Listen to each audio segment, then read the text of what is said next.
Hi guys, this is Sarah from the Savvy Professor. In today's video, we'll discuss how to fix an engine misfire. An engine misfire happens when one or more of your vehicle's engine cylinders fail to ignite the fuel or air mixture needed during the combustion cycle. A complete combustion cycle occurs when there is a correct fuel-to-air mixture, spark, and compression. If any of these components is missing, an engine misfire is likely to occur.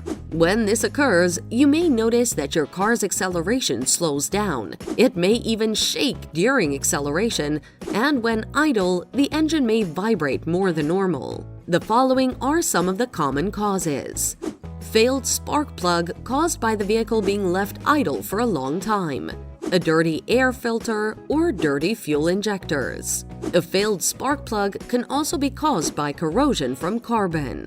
Bad ignition coils, which are caused by faulty spark plugs, excessive engine heat vibrations, or too rich air-fuel mixture. When damaged, they fail to send electricity to the spark plug, which ignites the air-fuel mixture. Hence, misfire occurs. Now, let's look at the best solutions you can apply to fix the issue. Failed spark plug. To fix this, you can follow these steps. Allow your car's engine to cool and open the hood to locate the spark plugs. Remove the spark plugs one by one and examine each. If you see any white buildup, it means the spark plug is getting eroded and needs to be replaced. Replace damaged spark plugs with new and correctly measured ones. Take your car for a test drive to determine if they are functioning properly. Bad ignition coils. To fix it, you can follow these steps. Disconnect the battery. Disconnect and remove the old ignition coils.